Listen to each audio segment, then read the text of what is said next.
I mean, there have been armies of economists, financial economists, analysts that would try to monitor, analyze, and enhance the functioning of the U.S. financial and economic system. Deficit spending remains out of control. The labor market is getting weaker and weaker all the time, all while governments remain addicted to spending and are running up record levels of debt to GDP ratios. All eyes are on the Federal Reserve right now, screaming at them to cut rates. Hello and welcome to Milk Road Macro, the podcast that believes that jobs are overrated and it's better to just be born with a trust fund. I'm your host, John Gillen. Today is Monday, September 8th, and today we are joined by Samim Ghamami. Samim is an economist, strategist, and researcher. He serves as a professor of finance at New York University and has worked as a senior economist and strategist at Goldman Sachs and Millennium Management, among many other places. Samim recently left his role at the United States Securities and Exchange Commission, but not before receiving the SEC Chair's Award of Excellence for his work in reforming the U.S. Treasury markets. Samim is a really big deal and one of the most decorated economists in our country. So if you're excited for this conversation, make sure that you like and subscribe, share this episode with someone who would enjoy it. And as a reminder, our Milk Road Macro research team lives and breathes macro. Every month we drop a sharp, no fluff report on what really matters in macro, breaking down everything that's going on in a way that you can understand. I think our last report had over 45 different charts in it. If you want to join our pro community and get in on the alpha, make sure you check out the link in the show notes. Today's episode is brought to you by Cajun, our wonderful sponsors at Cajun, the verified distribution protocol, changing the growth game. Make sure you support them as they support us. And without further ado, welcome to Milk Road Macro. Samim, how are you doing today? Hi, John. Thanks for having me and for the kind introduction. Absolutely. Well, yeah, I think that, people don't really, celebrate the work that a lot of economists and, great researchers in our country do.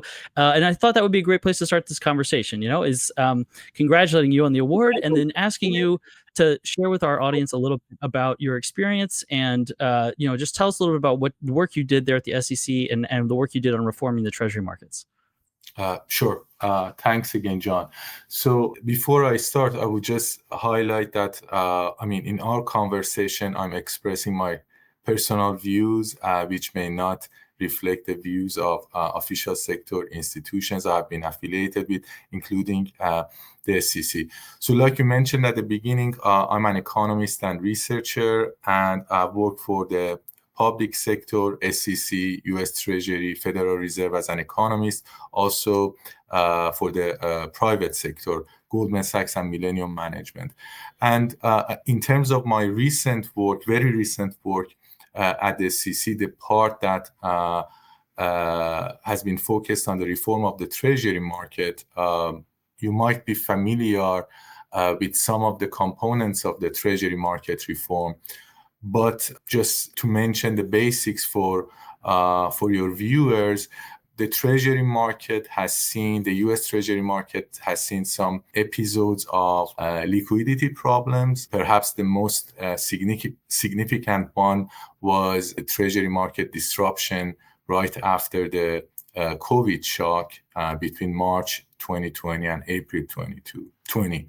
And there was another episode not comparable to the COVID crisis last April, right after the Liberation Day. For a very short period of time, we saw signs of illiquidity in the Treasury market. So when we talk about Treasury market reform, it essentially means what can the official sector in cooperation with the private sector do to make sure that the Treasury market, the deepest and most important financial market in the world, would remain liquid and stable. So I stop here. If you want me to dig into it, I would be more than happy to do that. Yeah. I would love to dig into it a little bit more. I'd also like to remind the audience that my views are my own as well and don't represent the SEC either, just to clarify that for everyone too.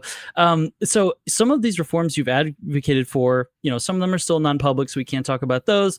But the ones that you have been very much celebrated. Something else I think that you've been a big advocate for is adjusting the supplemental reserve ratios for banks. And would you just tell our audience a little bit about why this is so important and what this means for the liquidity of the U.S. Treasury market?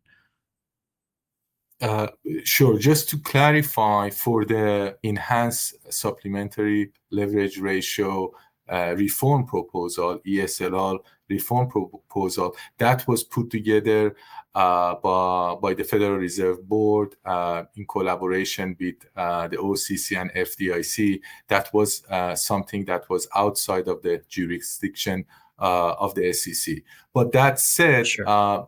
So the main objective of that has been, I mean, we know, just to give you a little bit of background, we know that after the global financial crisis of 2007, 2009, I mean, for good reasons, large bank capital and liquidity requirements have increased significantly. So large banks, particularly global systemically important banks in the US, have become safer, but and more resilient. But the side effect of that has been their capacity for market making has been reduced. And mostly we saw that right after the COVID shock in March 2020, where large bank affiliated broker dealers that are essentially market makers in the Treasury market could not absorb sufficient number of Treasury securities. So the Federal Reserve needed to intervene.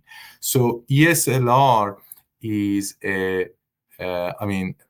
leverage ratio is a capital requirement which is not risk sensitive, unlike the risk-based capital requirements on banks. What do I mean by that? I mean, maybe a very simple example is, think about the asset side of a bank balance sheet, and the leverage ratio is indifferent whether the bank would lend to a very risky borrower or an almost risk-free borrower. So in that sense, the leverage ratio is risk insensitive. And we know because of the experience of the global financial crisis that it would be good to have a risk-insensitive leverage ratio as a backstop for, the standard risk-based bank capital requirements. The problem has been that in the past 10 years or so, the leverage ratio, wasn't really a backstop. It became a binding constraint. And so the proposal... On the bank's ability to take on more U.S. Treasuries, right? Exactly. Right. Okay. And so because of that, that's the main intention behind the proposal by the Federal Reserve to recalibrate enhanced supplementary leverage ratio on large global systemically important banks in the US. So as opposed to a binding constraint, it serves its main purpose, which would be a backstop for risk-based capital requirements. Great. Yeah. So this is what I wanted the audience to understand. Sorry to interrupt. And that would enhance, hopefully, the market-making capacity of large banks. So, for example, if we see another crisis episode, banks would be able to absorb sufficient number of Treasury securities so that we don't see any disruption in the Treasury market liquidity. Yeah. Right. So this is what I wanted the audience to understand about this is like a lot of these reforms are around the Treasury market and where the debt, the bonds are going to go, who is going to buy them, who is allowed to, and make sure that there's liquidity there. The reason it's so important to have liquidity is that if we run into a situation where we can't clear those bond markets, where we can't find funding for that, it's a big problem for the government. So I want to ask you a lot about, you were an economist at the Federal Reserve. I want to get your thoughts on Jackson Hole and where the Fed is at this position. But I think this is a good way into this conversation is through this question of government funding and finding buyers for the debt. We've recently seen 30-year bond yields rising across many nations. But, for the sake of time, we'll keep this focus on the United States. A lot of people are interpreting this as the market basically saying, hey, we're demanding that Congress get its fiscal house in order because the debt and deficit spending have gotten to such a level now that it's more difficult for the Treasury to find willing buyers of their bonds. Give us your thoughts on this situation and like how are we getting to this point now where this trajectory has gone in a direction where it's going to be difficult for us to find buyers of these 30-year bonds, and like what are the risks of that if that starts to materialize as a problem? Sure. I think, there is, relatively speaking, consensus on the fact that the trajectory of the US public debt and deficit is not sustainable. So, I at least strongly believe that something needs to be done about the fiscal situation in the US. And you're right that, there are many, many different factors at play when we see a sudden rise in treasury yields. But definitely one factor, again, depending on the situation, could be because of the concern of investors or bond traders, domestic or foreign, that the trajectory of the U.S. public debt and deficit is not sustainable. So they would sell off, and when they sell off treasury securities, yield would raise. So again, several factors could be at play. I would be happy to get into maybe other examples, but I agree with you that this concern could lead to rise in treasury yields. Yeah. Okay. So I think that's helpful context. It's a understanding for the audience, like how the debt situation is impacting the treasury market and why that's so important. I think a lot of people from Jackson Hole, or rather from Jerome Powell's speech at Jackson Hole, the big takeaway from that for a lot of people was that, hey, he's now open to rate cuts. Something I thought was interesting was the way that the Fed is now thinking about their 2% inflation target. And you've said for a long time in your work that this target of 2% may not be achievable, and they need to be comfortable with more of a range. Can you explain to our audience why this is the case? And do you think that the Fed now understands that 2% target isn't maybe realistic and they're going to have to be more flexible on inflation going forward? Like, what are your thoughts on how the Fed is thinking about this now? Sure. So I think, maybe what I've highlighted in some of my work in the past is that inflation, this is not just by me, by many economists, that inflation is not always necessarily a monetary phenomenon. So it's well known that other forces could be at play, at the medium to long term level. For example, the impact of demographics. The impact of cutback in globalization could make the whole economic system, economic environment, particularly in the US, more inflationary. So we may not anytime soon return to the disinflationary environment that we all experience between, let's say, 1990 till 2020, right before the COVID crisis. So that's one factor. So we are now living in a more inflationary world. So another factor is there is no hard economic science behind fixing the inflation target to be 2%. It could be 2.5%. It could be 3%. So in that sense, so these are the two factors that I've tried to highlight in some of my recent work. But this doesn't mean that I'm 100% sure that the Fed understands better than me that structural forces are behind the rise in inflation, and obviously that the 2% target is not based on hard economic science. But the reality is that if in this environment, the Federal Reserve, in my personal view, in this type of environment, if the Federal Reserve would announce that now our inflation target is not 2%, is 3%, that could lead to, some distress or maybe even disruption or financial stability risk in the US, and no one wants that. Right. Yeah. Nobody wants that. So I think, again, to keep following this thread for the audience, we've talked about how the debt and deficit spending are growing and servicing the debt is becoming a concern. If Congress is not able to rein in their spending, right, and there isn't a way for the Fed to hit their inflation target, right, that means what for the monetary policy and the fiscal policy? Does that where does this leave us, right? Like the Fed can't get inflation down because of these structural changes that are driving inflation higher, and Congress hasn't, reined in its spending. What do you expect the next moves from this to be, or where does this leave us from a monetary and fiscal policy standpoint?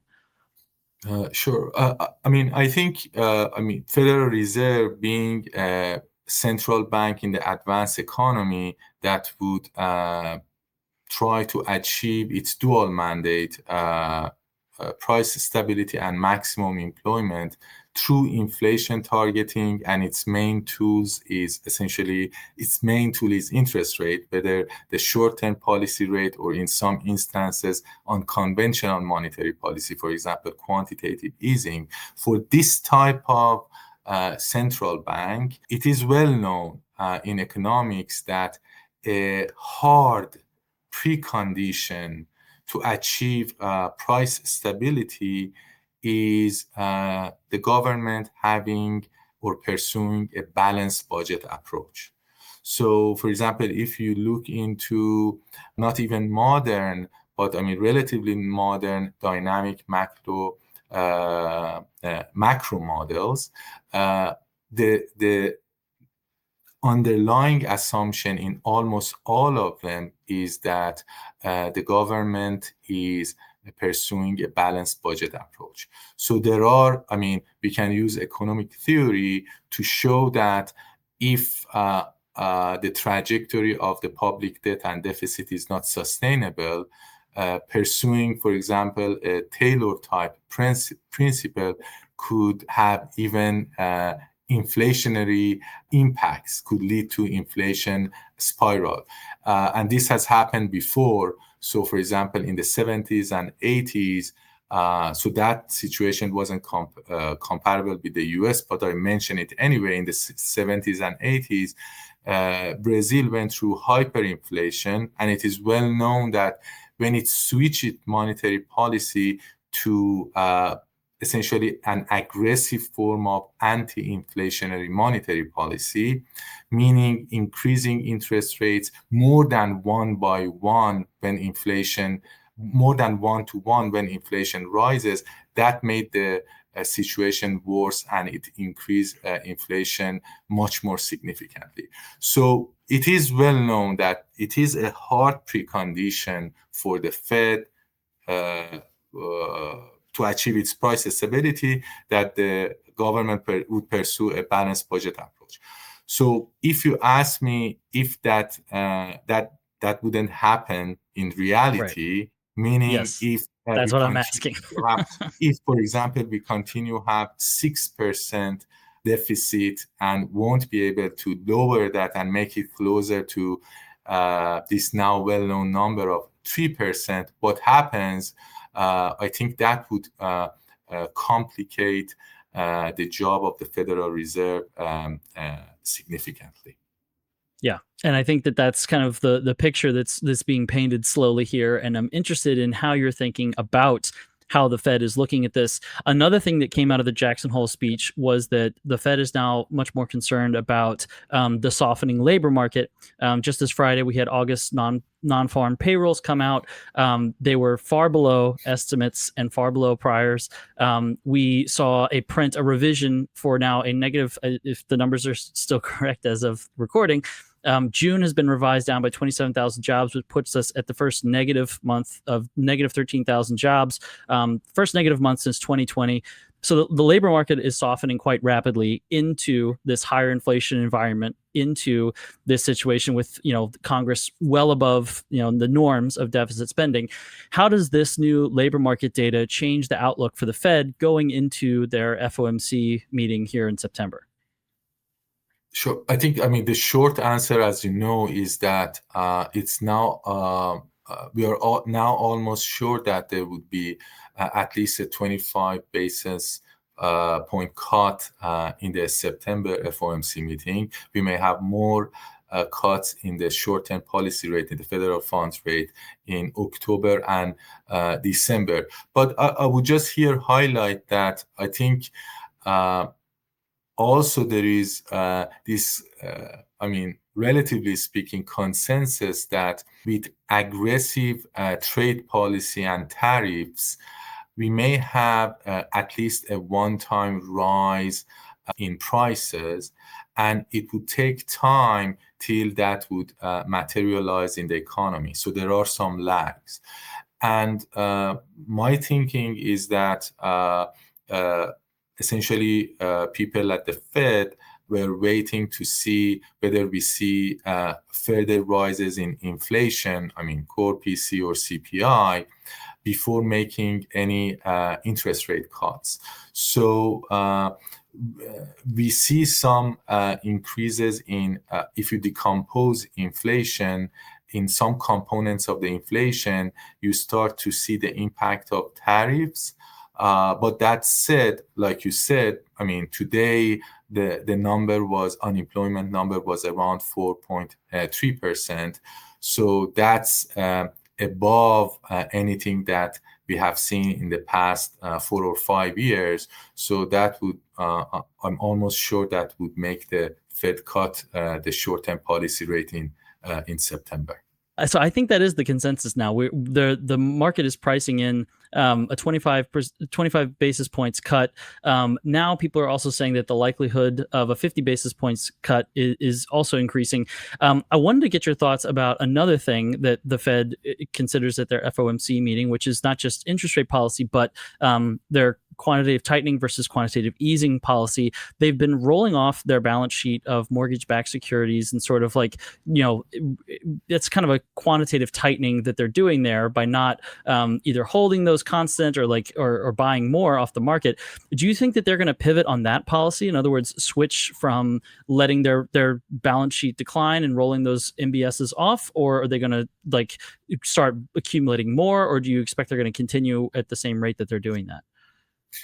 So before, if you don't mind, before we get into this, maybe I would highlight something else that I think is important with regard to the previous related topic. That, sure. I mean, the natural rate of unemployment is very difficult to measure, the so-called U star, and it could vary widely over time. So the unemployment number today was 4.3%. Most recent estimates of U star is 4.1%. So if we trust that estimate, yes, the Fed should proceed with rate cuts because of the weakness in the labor market in the next couple of FOMC meetings.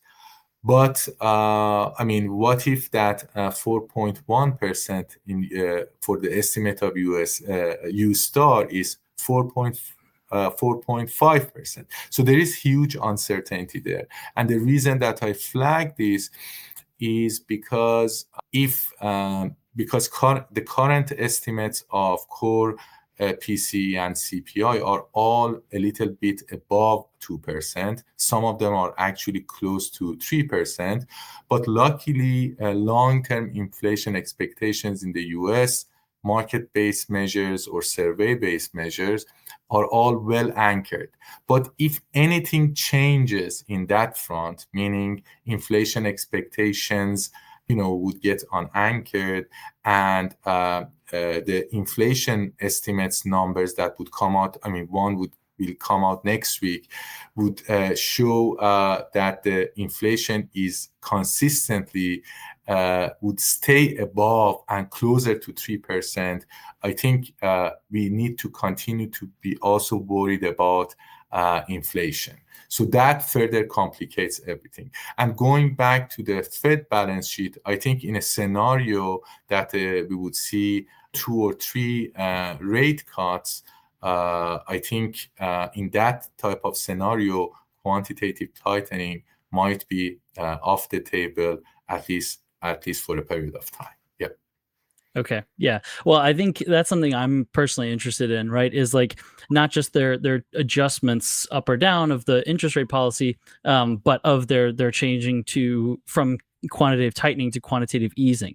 Not even because that's going to have a big impact on the Treasury market, but because of the sentiment change that I think that would bring into the market, right? I think that would really unleash a lot of animal spirits, and we'd see a lot of enthusiasm from investors around that. Right. I want so that doesn't mean that I personally would expect any type of quantitative easing methodology would come into play anytime soon, because quantitative easing worked relatively well. It had a lot of side effects, but it worked well when we were in the period of effective lower zero bound, meaning when short-term nominal rates were close to zero and stayed close to zero for many years after the global financial crisis. Right now, the effective federal funds rate being above 4%. And some people would say that reliable estimates of the neutral rate is 100 basis points below that. I'm not in that camp. I think the more reliable estimates of the so-called R star are more than 1%, around 1.5%. But that said, I personally don't think that anytime soon we're going to see the Fed switching to unconventional monetary policy, i.e. quantitative easing. I would agree with that. I think that unconventional is certainly how I would describe that policy practice and that period of economic history and monetary policy history. Okay, so let me just make sure I'm understanding what you're saying. So you're saying that because of the labor market and the situation there, it looks likely and almost certain that the Federal Reserve is going to cut interest rates in September by 25 basis points, maybe 50, and maybe they'll cut again before the end of the year. However, you're saying that there's also a significant risk of inflation reaccelerating. In that scenario, right, would they just have to be like, okay, never mind, we're going to re-raise interest rates? Or is there another tool in their toolbox that they could use to combat inflation? So I think that's a very complicated situation.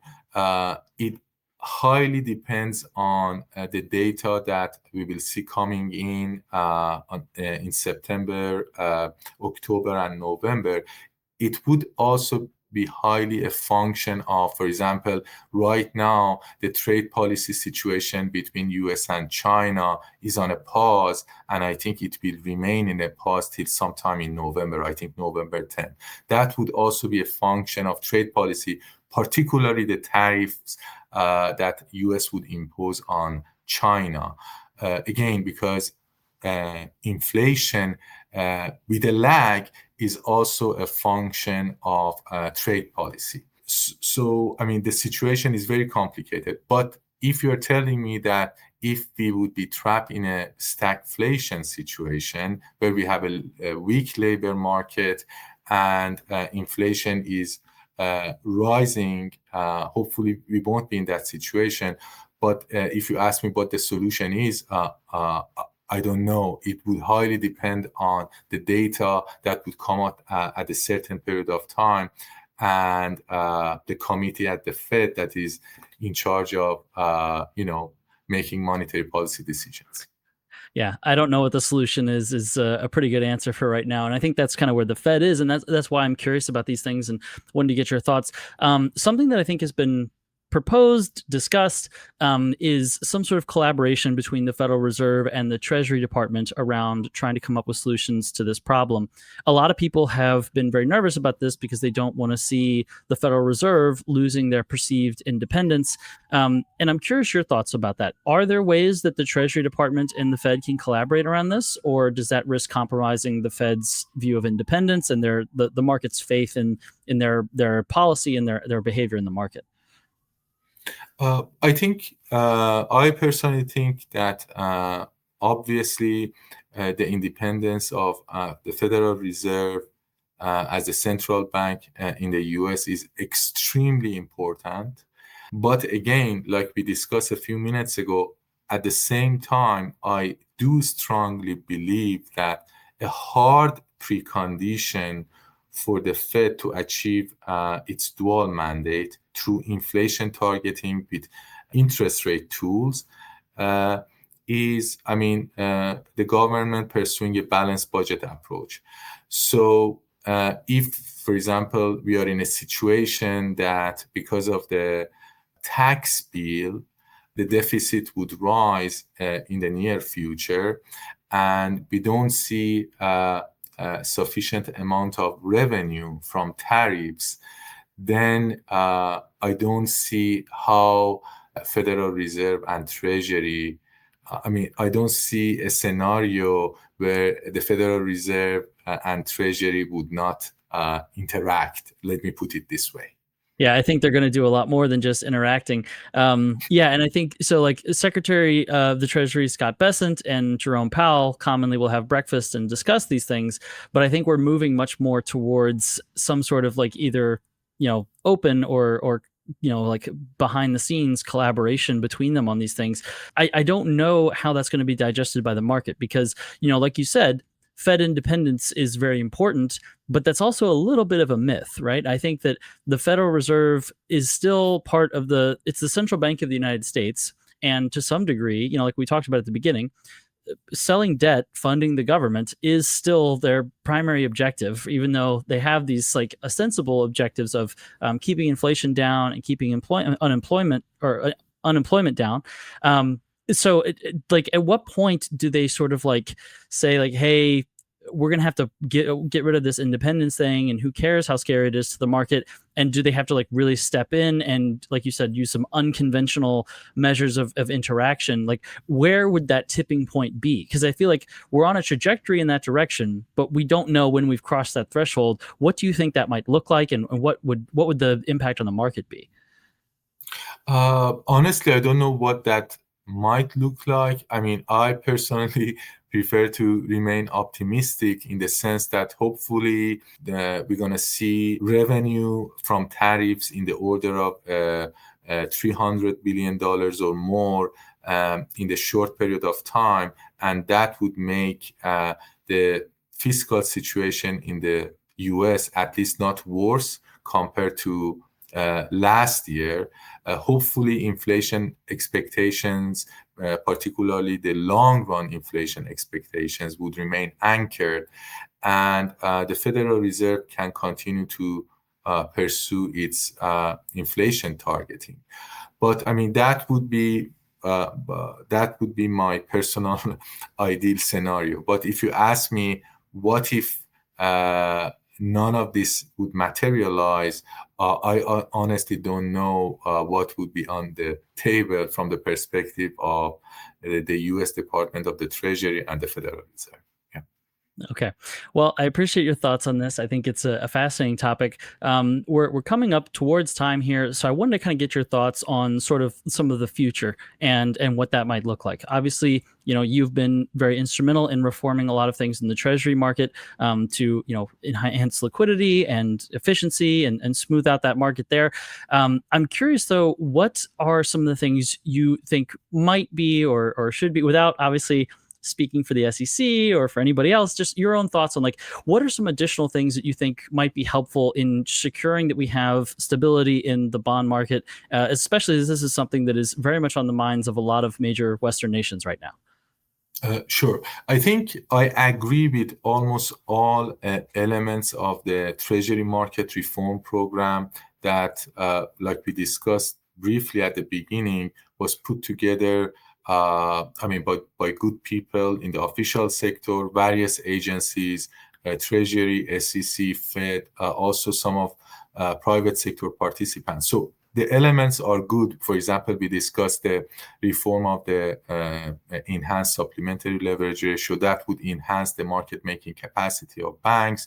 At the SEC, we finalized the rule, the so-called Treasury clearing rule, that would bring more transparency in the second part of the Treasury market, the cash part, the repo part. That would hopefully also reduce leverage that some of the non-bank liquidity providers in the Treasury market use to buy and sell Treasury securities.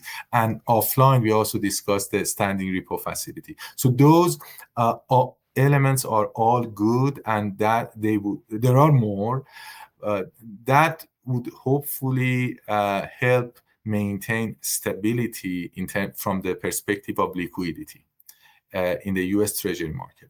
But what worries me is supply and demand imbalances in the U.S. Treasury market. And that is directly a function of public debt deficit and the unsustainable trajectory. that is also a function of geopolitics. So, for example, we know that between 2007 and 2008, foreign holding of treasury securities, foreign holding by foreign official sector and foreign private sector were something around 50 to 56%. Today, it's around or less than 30%. So we know that just 10 years ago, the holding of treasury securities by China was foreign and official and private sector in China was around or more than 20%. Today, I think it's less than 10%. So I think the main issues are geopolitics, supply-demand imbalances in the treasury market, i.e. the path of the public debt and deficit. Other than that, I completely agree with almost all elements of the reform program in the treasury market that would narrowly target what we can do to maintain liquidity in the treasury market, even during crisis episodes. Really helpful answer. I think that there's a lot to unpack in there. But what I actually would like to know is, so you talked about this demand problem of the United States Treasury is having difficulty sourcing or finding new sources of demand for their T-bills and their bonds. Something that this current administration has been very supportive of is the use of stablecoins. Obviously, we had the Genius Act passed, right? Yep. Secretary of Treasury Best estimates that by 2030, we could have somewhere between $2 and $4 trillion of US dollar stablecoin demand there. You know, somebody who came from the SEC, has worked at the Federal Reserve. What are your thoughts on that as a way to kind of help with steadying this demand and supply problem? Do you think that that's promising? Do you think, like, what are your thoughts on that as like a new initiative to help with that demand problem? Yeah, sure. I think absolutely that's promising. I think the Genius Act and the potential growth in stable coin markets, when stable coins are one-to-one backed by short-term treasury securities, you mentioned T-bills, that would hopefully help the absorption capacity of treasury securities when they are issued by the US government. I completely agree with that. But I'm sure you know there are some well-known caveats. So depending on the implementation of the Genius Act, we may see some unintended consequences. We may see some type of financial stability risk, but nothing can be said before we get to see how the Genius Act gets implemented and how it would materialize in practice. But ideally, I completely agree that it could help increase the absorption capacity in treasury market when the US government continues to publish debt. Yeah, I think that's a great point. The execution of that is going to be very much a factor in how successful that is. Look, we're coming up on time here. I want to kind of conclude with this. Our audience is primarily retail investors who do not have, anywhere near the resume that you do, and who don't have a lot of transparency into a lot of these big name institutions like the Fed or the SEC. One of the reasons why I wanted to talk to you today was to highlight the work that you've done on the liquidity and the stability of the U.S. Treasury market, and sort of like, share to the audience that all these faceless economists that work at these large financial institutions are not doing nothing. They're kind of working in a bipartisan way to try to ensure the solvency and stability of our nation. And I wonder if there's a message that you'd like to share to, the general public and retail investors about that work and that ongoing process and what they should know about it. And just, share a little bit about what's important to them of that work that's going on that to them is so confusing and opaque and hard to understand. Thank you. Thank you, John, for your kind words.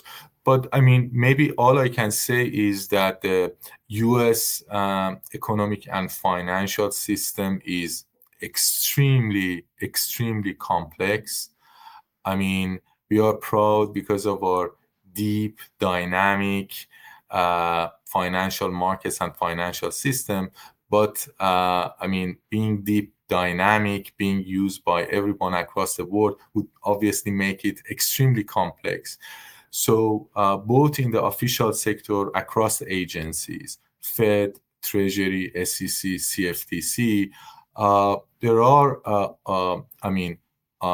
historically, there have been armies of economists, financial economists, analysts that would try to monitor, analyze, and enhance the functioning of the U.S. financial and economic system. Also on the private sector side, at least because I've had the experience of working for institutions like Goldman Sachs and Millennium Management. Of course, over there, the objective is mostly maximizing the profit of the company. But from the perspective of an economist, strategies of financial economists, that would be materialized by, constantly analyzing developments in the U.S. financial markets and the financial system. And I think that would lead to the United States having a financial system and financial markets that are really, the envy of the world. Thank you so much for being here and for the hard work that you've been doing on that. I love being the envy of the world on financial markets. Samim, where can we send people to find more of you and your work online? Thank you, John. So I'm relatively active on LinkedIn. I have also a, small personal web page that whenever I have time, I would add something to it. And yeah, that's it. Gotcha. Well, I know that, like I said at the beginning, you recently left the SEC. I'm really excited to see whatever comes next for you. But thanks for coming to Milk Road Macro, and thanks for sharing your wisdom with us today. It was really great. Thanks for being here. Thank you, John. Thank you for inviting me. And yeah, I enjoyed our discussions. Thank you. Thanks, everyone. Thanks, everyone, for joining us. We hope that you will stay educated, stay informed, stay bullish, and we'll see you on the next episode of Milk Road Macro. Thanks for being here, everyone. Bye. Want insights on what's really moving markets and how we're trading each event? Subscribe to our channel, then join the Milk Road Macro and Macro Pro newsletters. This show is for educational purposes only. Nothing we say is financial advice. Investing is risky. Never invest more than you can afford to lose.